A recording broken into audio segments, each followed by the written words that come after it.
Kita sedang menelusuri Injil Lukas, dan tibalah kita pada akhir perjalanan panjang Yesus menuju Yerusalem. Ia telah sampai. Ia mengendarai seekor keledai, menuruni Bukit Zaitun, menuju ke arah kota, dan orang banyak berkumpul dan memuji dia.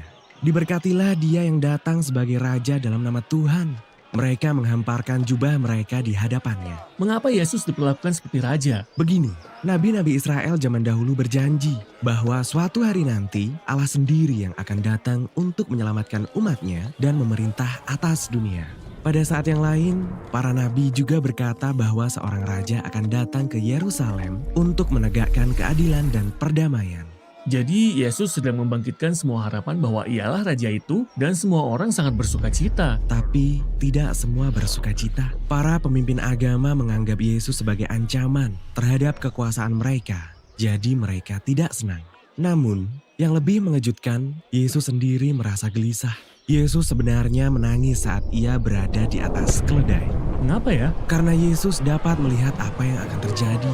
Ia tahu bahwa ia tidak akan diterima sebagai Raja Israel. Ia juga tahu bahwa bangsa Israel akan terus berjalan menuju kehancuran. Mereka mengabaikan orang-orang miskin, mengobarkan pemberontakan melawan penjajah Romawi. Semua itu akan berakhir dengan kematian. Itulah yang menghancurkan hatinya Dan membuatnya marah. Hal pertama yang Yesus lakukan di Yerusalem, ia bergegas menuju halaman Bait Allah dan mengusir para penukar uang, menghentikan seluruh praktek persembahan korban. Ya, Yesus sedang melancarkan protes dengan perkataan para nabi. Ia berdiri di tengah halaman dan meneriakkan kata-kata dari para nabi Israel zaman dulu. Rumahku adalah rumah doa, tetapi kamu menjadikannya sarang penyamun. Sarang penyamun. Ya, Yesus mengutip perkataan Nabi Yeremia yang pernah berdiri di tempat yang sama, pusat kekuasaan agama dan politik Israel. Dan Yesus melancarkan kritik yang sama kepada para pemimpin Israel. Mereka adalah pemberontak dan pemimpin yang korup. Mereka menangkap pesan Yesus itu dan mulai berencana untuk membunuh dia. Yesus tidak heran. Malahan, ia membuat agar semua ini terjadi selama perayaan Paskah. Yang merupakan minggu kudus saat orang-orang Yahudi merayakan kisah lama tentang Allah yang membebaskan mereka dari perbudakan dan menarik mereka ke dalam ikatan perjanjian.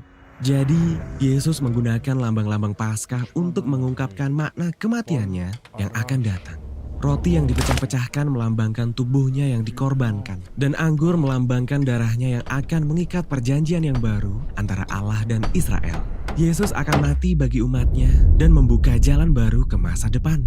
Setelah selesai perjamuan, Yesus membawa murid-muridnya ke taman untuk berdoa. Dan ia bergumul antara keinginannya sebagai manusia untuk menyelamatkan nyawanya atau harus mengorbankan nyawanya. Tetapi ia sanggup mengatasi percobaan ini. Dan disinilah para pemimpin agama beserta para pengawal Bait Allah menjumpai dan menangkap Yesus. Pada saat itu, Yerusalem dikuasai oleh Kekaisaran Romawi. Jadi para pemimpin agama tidak dapat menghukum mati Yesus tanpa seizin dari gubernur Romawi yang bernama Pontius Pilatus. Itu sebabnya mereka mengarang tuduhan bahwa Yesus adalah raja pemberontak yang mengobarkan revolusi melawan Kaisar Romawi.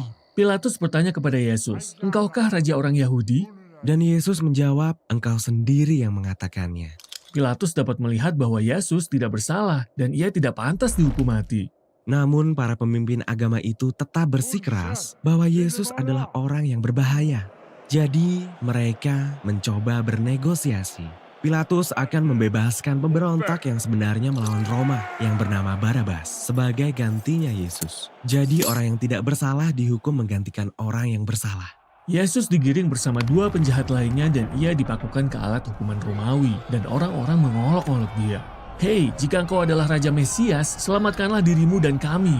Namun Yesus tetap mengasihi musuh-musuhnya sampai akhir. Memberikan pengharapan kepada salah satu penjahat yang sekarat di sebelahnya. Ia bahkan berdoa bagi orang-orang yang menyalibkan dia. "Ya Bapa, ampunilah mereka, sebab mereka tidak tahu apa yang mereka perbuat." Kemudian langit menjadi gelap ketika orang yang tidak berdosa mati sebagai pemberontak. Lalu Yesus berseru dengan kata-kata dari Mazmur Israel. "Ya Bapa, ke dalam tangan-Mu kuserahkan nyawaku." Kemudian Yesus pun mati tanpa dosa dan seorang diri.